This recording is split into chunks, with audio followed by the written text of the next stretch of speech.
Hello students welcome back to SK education. बर्तमान आम नवम श्रेणी जीवविज्ञान बहिर प्रथम अध्याय जैव विविधता पाठर पार्ट 2 डिस्कस करवा।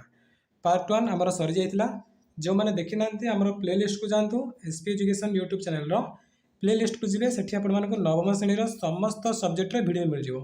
केवल जीवविज्ञान नुह ता सहित गणित इंग्लीश भूगोल सबकि आपको से प्लेलिस्ट भिड मिल जाव। ओके,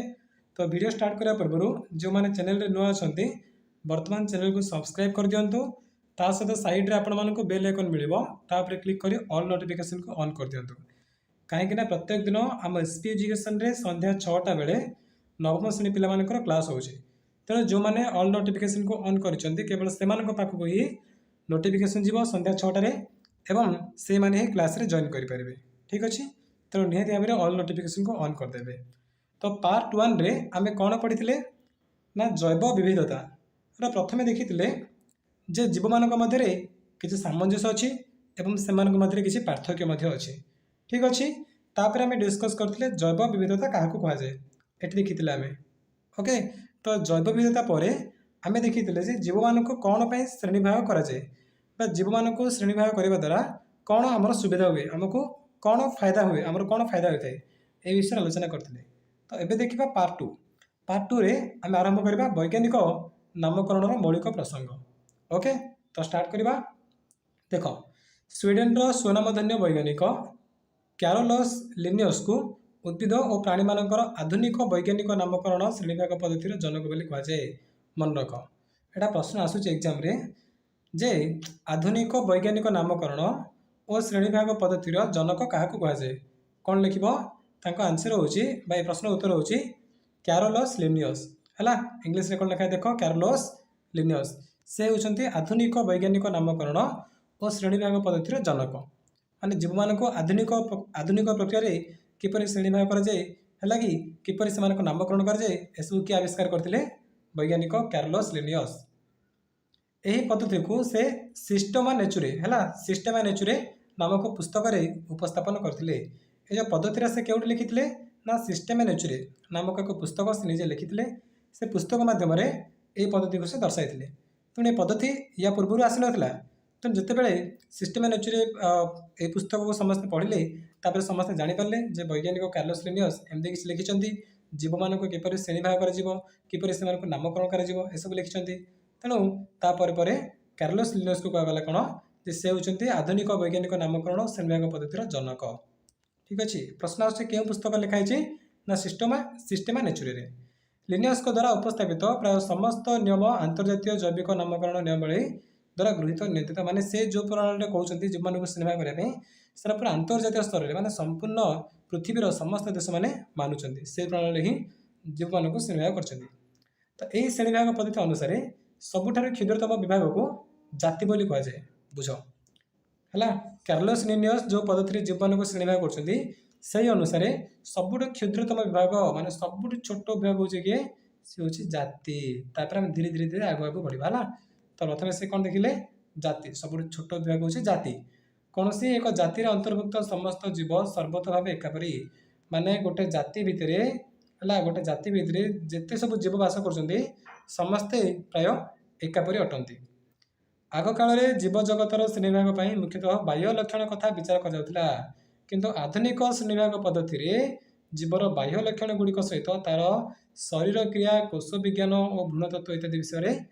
विषय विचार को नि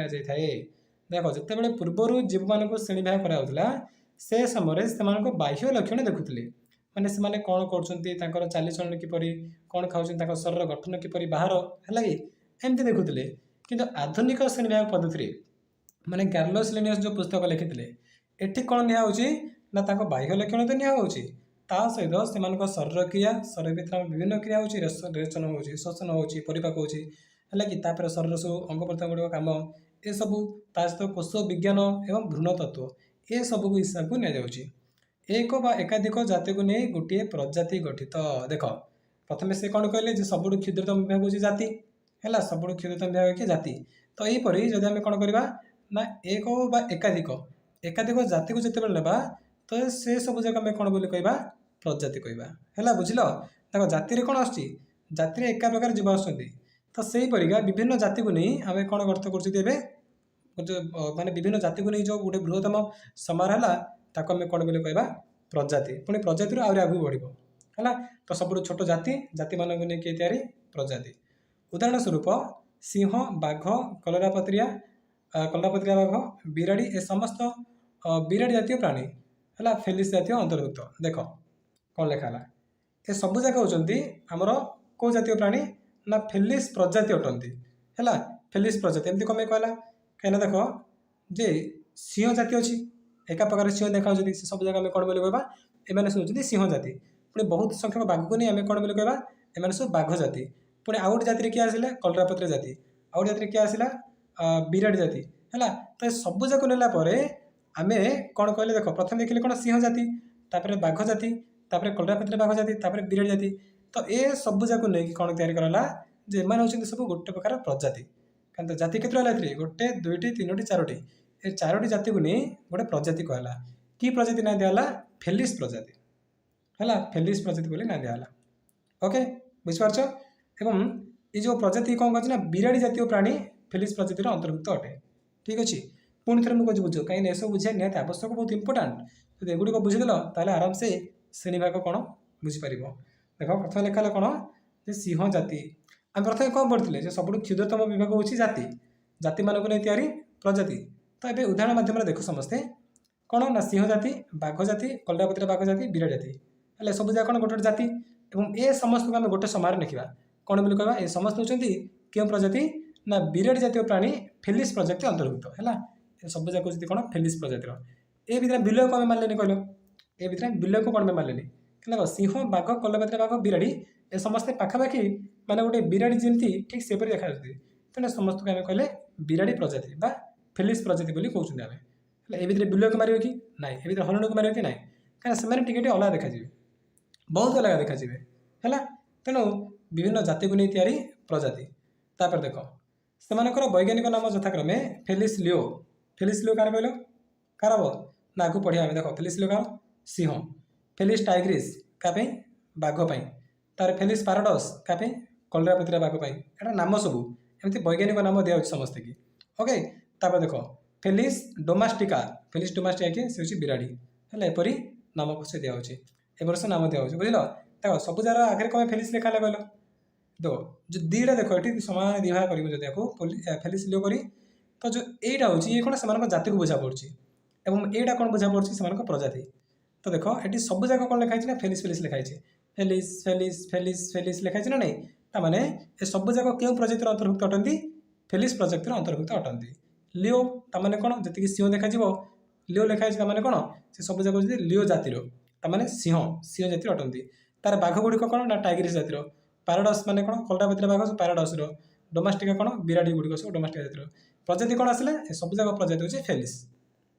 ओके बुझिपार नेक्स्ट देख सेपरी बरगछर नाम कौन फाइकस बेंगालेंसिस है फाइकस बेंगालेंसिस ये कौन बरगछर वैज्ञानिक नाम ठीक अच्छे आम वैज्ञानिक नाम पढ़ुं सहित किपर श्रेणी भाग कर पढ़ुं है तो बरगछ नाम देख लो अश्वत्थ गछर देखा सी कौन देख अरे कौन ना फाइकस बेंगालेंसिस अश्वत्थ गछर नाम कौन लिखाई देख अश्वत्थ गछर नाम कौन लिखा जे फाइकस रिलीजियोसा है फाइकस रिलीजियोसा तो ये कौन बुझ फाइकस हूँ प्रजाति से प्रजाति किए आसूँ फाइकस प्रजाति गोटे हूँ कि बरगछ आउटे किए आश्वत्थ गछ अच्छी है तेणु बरगछ और अश्वत्थ गछर प्रजाति किए प्रजाति को कह फाइकस प्रजाति कह माने सब जाक कई प्रजाति कहवा दुईट जाक आम कह फाइकस प्रजातिर बरगछ जी अच्छी सब जगह बरगछ जाति कहवा ठीक से अश्वत्थ गछ जी अच्छी अश्वत्थ जाति कहवा वैज्ञानिक पद्धति अश्वत्थ गछ मान कि जाति दिखाई ना रिलीजियोसा ठीक से बरगछ जाति कि जाति दिखाई ना बेंगालेंसिस जाति है बुझिपार तो जो ये लिखा हो सी हूँ प्रजाति यहाँ हूँ से जाति ओके क्लीयर नेक्स्ट देख यहाँ इंपोर्टाट माने वैज्ञानिक पद्धति सॉरी वैज्ञानिक नाम मनीषर कौन था कहुए होमो सापियंस यहाँ क्वेश्चन आसूँ माने मनीषर वैज्ञानिक नाम कौन आंसर लिख होमो सापियंस प्रश्न आसो मनीषर वैज्ञानिक प्रजाति नाम कौन प्रजाति तो कौन लिख होमो है होमो प्रजाति सापियंस हूँ मनुष्य जाति तापर देख लिनियस को प्रवर्तित द्विपद नामकरण पद्धति को बाइनोमियल नोमेनक्लेचर कहुए है लिनियस को प्रवर्तित लिनियस किए कार्लोस लिनियस जे कि आम आधुनिक नामकरण श्रेणी विभागर जनक अटंती। तो से लिनियस जो पद्धति बाहर करते द्विपद नामकरण पद्धति बाहर करते। द्विपद कौन प्रथम से प्रजाति लिखुंट सेकेंड कौन से जाति लिखुं तो द्विपद नामकरण ये जमी मनीष देखिले मनीषर कौन लिखाला होम लिखाला सापियंस लिखाला दुईटा पद है ना ये गोटे पद ये गोटे पद तेणु ए प्रकार पद्धति कौन बोली कहुए बाइनोमियल नोमेनक्लेचर है बुझल बाइनोमियल नोमेनक्लेचर कौन लिनियस जो प्राणी मानक नामकरण कर द्विपद आकार नामकरण कर से पद्धति को बाइनोमियल नोमेनक्लेचर कहुए। पूर्व दि जाइए उदाहरण गुड़ी देखिले जन प्रत्येक नाम दुई पद विशिष्ट एवं दुईटी पद मध्य प्रथम पदटी प्रजाति और द्वितीय पदटी से जाति को बुझाए है बुझे समस्ते जे प्रथम प्रजाति द्वितीय जाति प्रजातिर वैज्ञानिक नामटी लाटिन शब्द आनीत कि जाति सूचक नामटी साधारणतः उक्त जातिटीर बासस्थान अथवा जीवटी विषय प्राथमिक वर्णना देता वैज्ञानिक नाम कि जीवर शारीरिक विशेषत्व उपर पर्यावेसित तो लिखाला जो प्रथम जो प्रजाति नाम लिखाई से लाटिन शब्द आसी जाति कौन से कौन बासस्थान कर आसी आ किसी ना। नेक्स्ट देख द्विपदी नाम गुड़िक इंग्रेजी अक्षर हाँ द्विपदी नाम गुड़िक इंग्रेजी अक्षर लिखला बेले प्रजाति और जाति पदर तले पृथक भाव रेखांकन कराया पड़े कि प्राथमिक इटालीय हस्तलिपि भली वक्र आकार लिखा जाए। देख इधर तुम से वक्र आकार लिखिपार इटालिक लेटर रे ना अंडरलाइन कर देख इटालिक लेटर लिखाई होमो सापियंस लिखाई जब आम नॉर्मल इंग्रेजी लेटर लिखा तो कौन लिखा आम होमो लिखा ताते अंडरलाइन करवा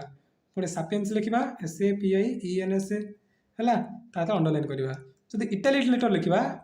कौन इटालिक लेटर लिखाई मैंने बेंड को लिखाई लिखाई है HOMO बेंड होती ना नाई से बेंड देख SAPIENS सब माने वक्र लिखाई मैंने कौन कह हूँ इटालिक लेटर रे कभी अंडरलाइन दि जाए जब नॉर्मल इंग्लिश लेटर लिख तो सेठी अंडरलाइन कर सब जाक ओके। तापर देख पुणी प्रजातिर प्रथम अक्षरटी बड़ लिपि कैपिटल होता बेले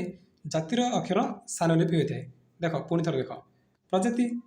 ए पार्ट हूँ कौन प्रजाति पार्ट एटा जाति पार्ट प्रजातिर प्रथम कौन लिखाई कैपिटल लेटर लिखाई जातिर प्रथम स्मॉल लेटर लिखाई है ये सब ध्यान देव। प्रथम कौन कहले प्रजाति जो वार्डटा से लाटिन शब्द आसी जातिटा कौट आसी कौटे बासस्थान कर इंग्लिश लेटर यहाँ तापर देखा कौन से इटालिक लेटर लिखा जाए जब इटालिक लेटर लिखा हो तले अंडरलाइन कर जदि नॉर्मल इंग्लिश लेटर लिखुच ताले अंडरलाइन कर कौन देखिले बाइनोमियल नोमेनक्लेचर रे जे प्रथम प्रजातिर प्रथम लेटर को कैपिटल करा जाए जातिर प्रथम लेटर को स्मॉल लेटर करा जाए। ठीक अच्छे आशा कर समस्त क्लियर बुझीपार जब बुझीपार तो वीडियो को निहाती लाइक करूँ। ठीक अच्छे तापर पढ़ा आम कौन श्रेणी विभाग आधार बहुत इंटरेस्टिंग लगुच ना पे इंटरेस्टिंग लगुच तो मुझे देखुची बहुत पिला परस्पर मध्य चैटिंग कर देख आमर बर्तमान क्लास चलती तो ये टाइम जिते मन ध्यान दी शुणव से बुझा पड़ो क्लास जिते सर से टाइम आपको कम से कम 2 मिनिट मिल से भितर जी जार सांग होगा कथा कि कौन भी होगा कथा से विषय चैटिंग कर जनइबे किंतु एबे कौन चैटिंग कर हूँ पढ़ा टाइम तेना पढ़ु ध्यान सह बुझंतु है जी चैटिंग करूँ जी चैटिंग कर नेम नहीं किसी कहते बिल्कुल किसी भी कहतुनि ऑटोमेटिक साइलेंट रही। ठीक अच्छे देख आगे पढ़ा आम श्रेणी विभाग आधार माने श्रेणी विभाग जो कराई तार आधार कौन तार मूल कौन किपरि क्यों नियम को नहीं से श्रेणी विभाग करा जीवजगत मान बहु पुरातन कालू जीव मानकर श्रेणी विभाग को नहीं विभिन्न प्रचेषा चली आसुची। ख्रीष्टपूर्व 4th शताब्दी में ग्रीक दार्शनिक आरिस्टोटल है प्राणी मानकर बासस्थान मुख्यतः जल स्थल वायु को भित्ति कर श्रेणी विभाग करते। देख ग्रीक दार्शनिक ना हूँ कौन आरिस्टोटल से प्रथमे बासस्थान आउ जल स्थल वायु है एटा ना बासस्थान जीव जे कि वायु रोचे किए स्थल रोचे कि जल रोचे या प्रथम से श्रेणी विभाग करते किए करते आरिस्टोटल क्यों मसीह देख 384 BC रु 322 BC BC ने उच्चर नहीं माने बिफोर क्रिस्ट आम जो बास कर 0 रु केते 2021 मसीहा तमाने 0 रु 2021 मसीहा 2021 वर्ष पर्यंत आम ए अच्छा तो 384 322 BC कौन ताठ पछकू है यहाँ कौन आम जो बास करना ये कहे एडी 0 रु पछकू मैंने कहे कौन BC बोली कहुए है तो सी हूँ कौन 384 BC ताने कौन आम 2021 पुणी से 384 मिस एतिक वर्ष पूर्वर है मिस देखिए के पाखापाखि कौन अच्छे कहल जे ये 384 380 धर ये 20 पक तो के 400 माने 2400 वर्ष पाखापाखि 2400 वर्ष पूर्वर आमर श्रेणी भाग कर समस्त वैज्ञानिक मैंने तो प्रथम किए करते से होती आरिस्टोटल है से क्या नहीं करते ना बासस्थान देखिए। बासस्थान माने कौन कि जलर बास कर स्थल कि वायु एपरी भाव में से तीन भाग में श्रेणी भाग करते किंतु से श्रेणी भाग किसी भूल धारणा पर आधारित था से किसी भूल था। उदाहरण स्वरूप समुद्र रे प्रबाल ऑक्टोपस समुद्र तारा शार्क तिमी ये विभिन्न प्रकार प्राणी रही था सब समुद्र रोचे एमाने समस्ते परिस्थान दृष्टि जलचर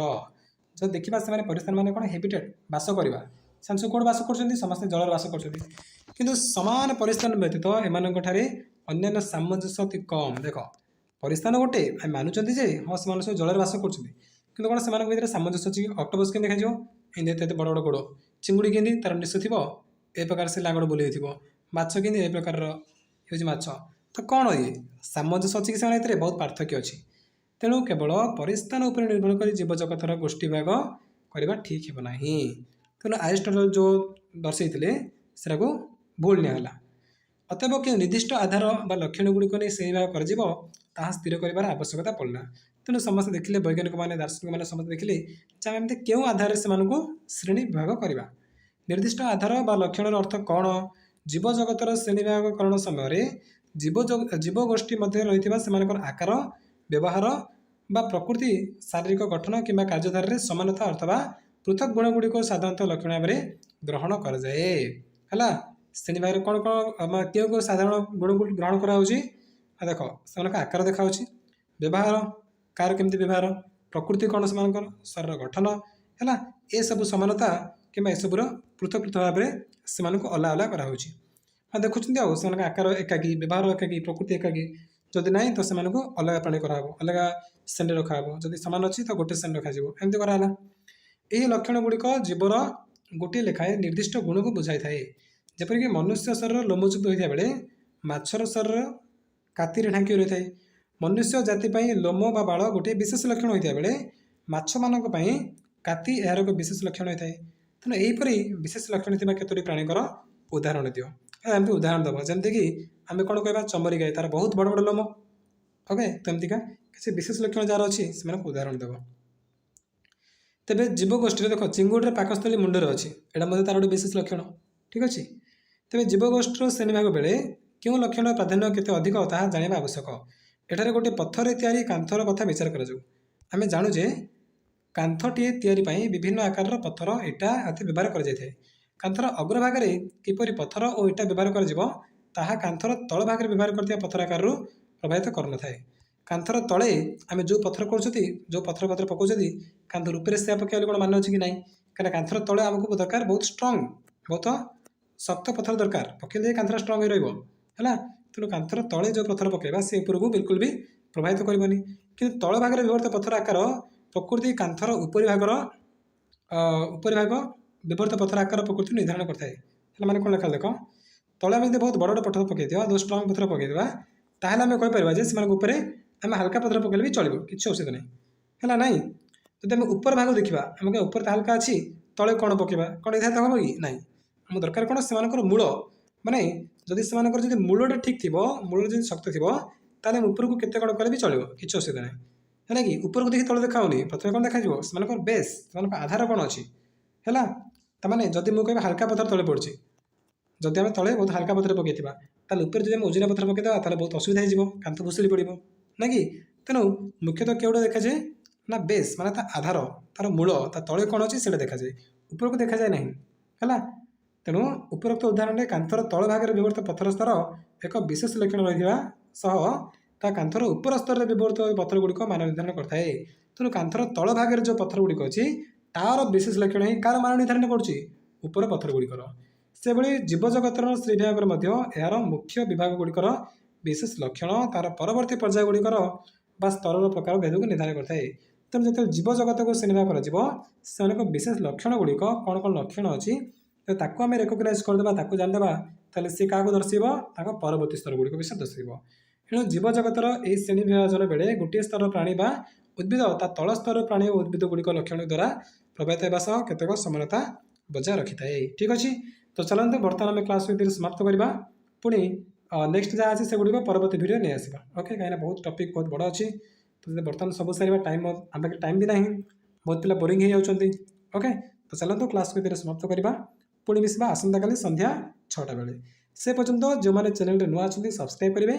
बेल आइकन प्रेस कर ऑल नोटिफिकेशन ऑन करदेवे ओके चलते थैंक यू सो मच।